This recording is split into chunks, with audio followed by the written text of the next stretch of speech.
Assalamualaikum warahmatullahi wabarakatuh. Saya Leni Mariana dengan NIM 054 dari kelas 4B akan membuat tugas video mengenai 12 materi yang telah dipelajari pada mata kuliah Bahasa dan Sastra Indonesia MISD. Nah, ada 12 materi yang akan dibahas di video ini. Yang pertama itu deskripsi benda, yang kedua identifikasi diri, yang ketiga kalimat sapaan, yang keempat dialog, prolog, dan epilog. Yang kelima, jenis-jenis membaca dan membaca petunjuk. Yang keenam, tata cara membaca puisi dan membaca teks. Yang ketujuh, menulis tegak sambung. Yang kedelapan, ringkasan. Yang kesepuluh, surat resmi dan pribadi. Yang ke-11, formulir dan kwitansi. Yang terakhir, naskah pidato. Pembahasan yang pertama mengenai kata benda. Kata benda atau nomina adalah suatu kata yang bersifat abstrak atau konkret yang merujuk pada suatu bentuk dari sebuah benda. Sehingga dapat dikatakan definisi dari kata benda adalah kata-kata yang merujuk dari bentuk sebuah benda. Terdapat dua jenis kata benda. Yang pertama, kata benda dasar. Yang kedua, kata benda turunan. Kata benda dasar adalah suatu kata yang menunjukkan identitas asli atau nyata dari suatu benda yang tidak dapat dijabarkan atau diuraikan ke bentuk yang lainnya. Contohnya seperti tas, buku, lemari, pulpen, pensil, itu merupakan jenis dari kata benda dasar. Yang kedua, kata benda turunan. Kata benda turunan adalah kata-kata yang terbentuk oleh proses afiksasi, yaitu yang dilengkapi dengan imbuhan, baik di awal, di akhir, maupun awal dan akhir. Yaitu contohnya seperti kata tanjakan, kerjaan, belokan, itu merupakan kata benda turunan.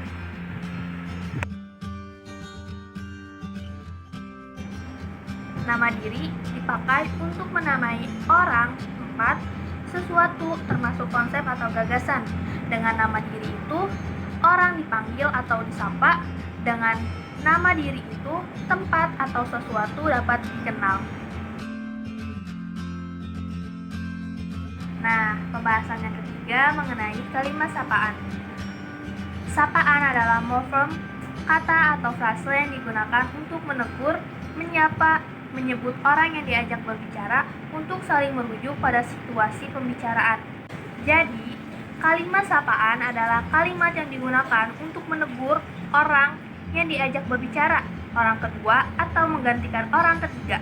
Kalimat sapaan ini harus ditulis dengan huruf kapital, baik dalam kalimat dialog maupun di narasi atau deskripsi.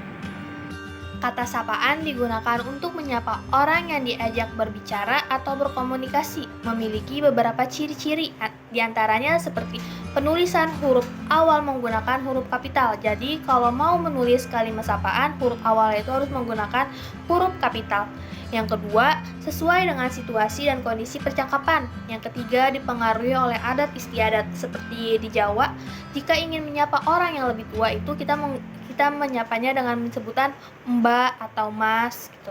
Yang keempat, pemilihan bentuk kata sapaan dipengaruhi oleh status. Kalimat sapaan yang digunakan untuk menyapa teman sebaya dengan kalimat sapaan yang digunakan untuk menyapa orang yang lebih tua itu berbeda. Kalimat sapaan untuk menyapa teman sebaya itu cenderung lebih akrab dan santai, sedangkan kalimat sapaan yang digunakan untuk menyapa orang yang lebih tua menggunakan kalimat sapaan yang sopan dan bertujuan untuk menghormati. Yang keempat mengenai dialog, prolog, dan epilog. Yang pertama itu dialog. Dialog adalah percakapan yang dilakukan oleh dua orang atau lebih. Dialog menjadi hal yang cukup penting dalam sebuah teks cerita. Nah, dialog ini memiliki struktur dialog. Yang pertama itu ada orientasi. Orientasi itu berisi bagian awal pengenalan cerita. Yang kedua itu ada komplikasi. Komplikasi itu berisi konflik-konflik yang terjadi dalam sebuah cerita. Yang ketiga resolusi. Resolusi itu berisi penyelesaian dari konflik-konflik yang terjadi di dalam cerita. Gimana sih contohnya dialog? Contohnya dialog ini seperti ada seorang tokoh bernama Atika dan Budi.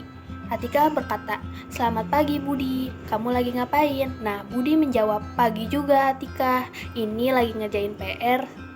Gitu. Nah, itu tuh percakapan antara Atika dan Budi disebut dengan dialog. Selanjutnya prolog. Prolog adalah bagian naskah yang ditulis pengarang pada bagian awal. Pada dasarnya, prolog merupakan pengantar naskah yang berisi pendapat pengarang tentang cerita yang akan disajikan. Jadi, prolog adalah bagian awal yang ditulis oleh penulis untuk menggambarkan sebuah cerita. Contoh sebuah prolog. Joko, Ani, Adi, dan Doni adalah 4 sekawan yang telah berteman sejak lama.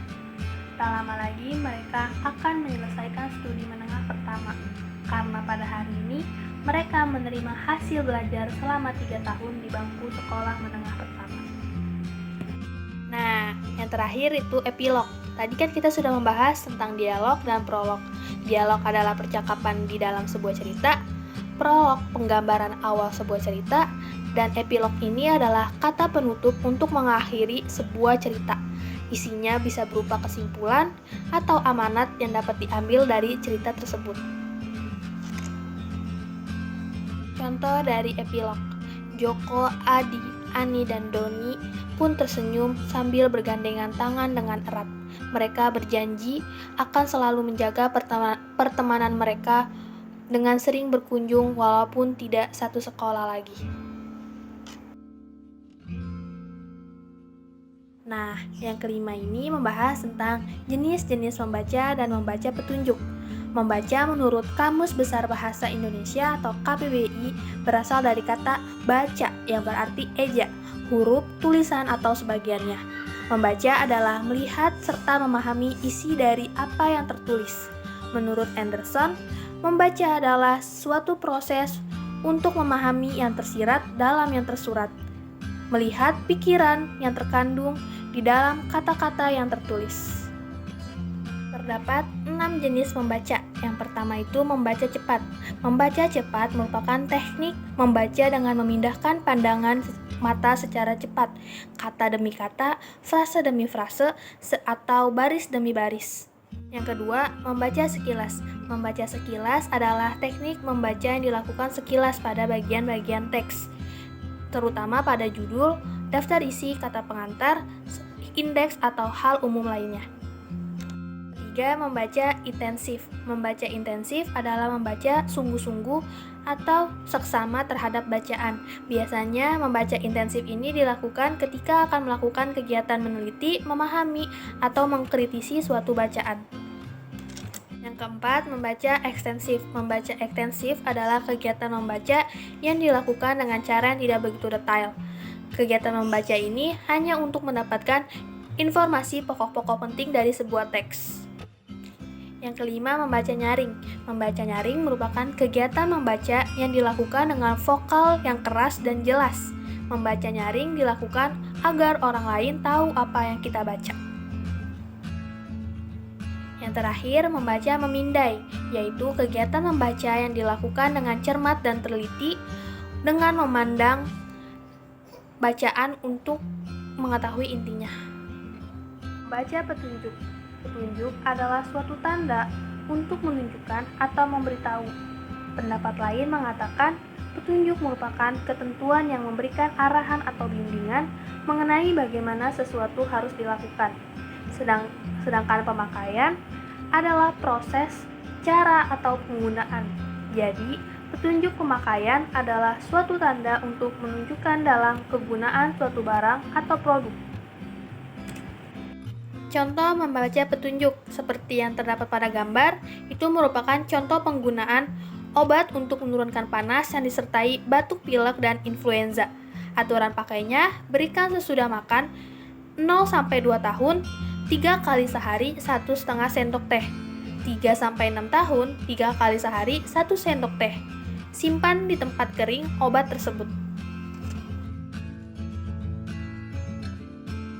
Pembahasan yang keenam mengenai tata cara membaca puisi dan membaca teks. Pengertian puisi. Menurut Kamus Besar Bahasa Indonesia atau KBBI, Puisi merupakan ragam sastra yang bahasanya terikat oleh irama, matra, rima, serta penyusunan larik dan bait. Jadi, puisi merupakan ragam sastra yang mengutamakan keindahan diksi atau kata-kata agar menarik dan dapat menggugah perasaan pembaca serta pendengar. Gimana sih tata cara membaca puisi? Yang pertama, membaca puisi dengan lafaz yang benar. Lafaz adalah pengucapan kata yang tepat dan jelas. Maksudnya, ketika kita membaca puisi, kata-kata yang terdapat dalam puisi, yakni vokal dan konsonannya, harus diucapkan secara tepat, sesuai dengan rambu-rambu pengucapan yang semestinya. Yang kedua, membaca puisi dengan intonasi yang indah. Intonasi adalah tinggi rendahnya suara. Intonasi berkaitan dengan nada dalam puisi tersebut. Misalnya, ketika nada sedih maka rendah, sebaliknya jika nadanya bersemangat maka intonasinya tinggi. Yang ketiga, membaca puisi dengan ekspresi yang benar. Ekspresi berkaitan dengan mimik muka dan gerak tubuh. Jadi kalau kita membaca puisi, kita harus memperhatikan mimik muka kita dan gerak tubuh kita. Penulisan yang ketujuh mengenai menulis tegak sambung. Menulis tegak sambung merupakan salah satu keterampilan yang terdapat pada 4 aspek pembelajaran bahasa Indonesia dengan cara menggabungkan huruf demi huruf sehingga membentuk suatu kata dan kalimat. Menurut Setyaningsih tahun 2013, menulis huruf tegak sambung merupakan kegiatan merangkai huruf demi huruf dengan memperhatikan bentuk huruf tegak bersambung. Langkah-langkah mengajari menulis tegak bersambung. Yang pertama, pastikan siswa atau anak menguasai huruf cetak. Yang kedua, untuk mengenalkan abjad tegak bersambung dapat dilakukan dengan merangkai titik-titik yang nantinya apabila disambung, titik-titik tersebut akan membentuk abjad tegak bersambung. Yang ketiga, memulai menulis dari huruf kecil. Yang keempat, menulis dari huruf besar. Pembahasan yang ke-8 mengenai ringkasan. Ringkasan adalah penyajian bacaan dalam bentuk singkat dengan mempertahankan urutan isi dan sudut pandang. Dalam ringkasan, keindahan gaya bahasa, ilustrasi, serta penjelasan-penjelasan yang terperinci dihilangkan, sedangkan sari karangan dibiarkan tanpa hiasan. Jadi, ringkasan adalah menulis singkat, pokok-pokok penting saja. Langkah-langkah menyusun ringkasan. Yang pertama, membaca naskah asli. Penulis ringkasan harus membaca keseluruhan naskah beberapa kali untuk mengetahui pesan, kesan umum, dan maksud pengarang serta sudut pandangnya. Yang kedua, mencatat gagasan utama. Semua gagasan utama dicatat dan digarisbawahi. Yang ketiga, membuat reproduksi. Setelah membaca dan mencatat gagasan utamanya, kemudian penulis ringkasan harus menyusun kembali singkatan-singkatan singkat berdasarkan gagasan utama yang telah dicatat. Yang keempat, ketentuan tambahan. Bahasan yang ke-9 mengenai parafrase. Menurut Kamus Besar Bahasa Indonesia atau KBBI, parafrase adalah pengungkapan kembali suatu tuturan dari sebuah kegiatan atau macam bahasa menjadi tuturan yang lain tanpa mengubah inti dari ungkapan tersebut. Jadi, parafrase adalah mengubah suatu kata menjadi kata yang lain tanpa mengubah artinya. Mana sih cara kita memparafrase suatu teks? Yang pertama itu memulai kalimat. Memulai kalimat dengan memperkenalkan konteks yang kemudian diikuti bagian terakhir dari kalimat asli. Setelah itu diikuti dengan fakta. Yang kedua, pemilihan sinonim. Sinonim merupakan frasa atau kegiatan dengan arti yang sama. Hal ini diperuntukkan agar karya sastra yang dibuat tidak semerta-merta sama. Intinya mengubah kata dengan kata lain namun tidak mengubah makna atau arti dari kata tersebut. Yang ketiga, mengubah struktur kalimat. Dalam praktik penulisan harus melakukan perubahan struktur kalimat. Jika menggunakan kalimat aktif diubah menjadi kalimat pasif. Yang keempat, pisahkan informasi menjadi kalimat terpisah. Meskipun dalam penulisan merupakan upaya menghasilkan jumlah kata yang sama dengan kutipan asli, penulis bisa saja bermain dengan sejumlah kata untuk membuat kalimat yang berbeda dalam satu kalimat panjang yang kemudian dipecah menjadi 2. 10 mengenai surat resmi dan surat pribadi. Surat resmi adalah surat yang digunakan untuk kepentingan resmi, baik perseorangan, instansi maupun organisasi. Dalam penulisan surat resmi, bahasa yang digunakan adalah bahasa Indonesia baku yang sesuai dengan ejaan yang disempurnakan. Jadi, surat resmi adalah surat yang menyangkut masalah yang resmi seperti masalah organisasi, instansi, atau lembaga, baik yang ditulis oleh organisasi, instansi, atau lembaga maupun yang ditulis oleh seseorang. Apa sih karakteristik surat resmi? Yang pertama itu menggunakan kop surat apabila dikeluarkan dari organisasi atau instansi.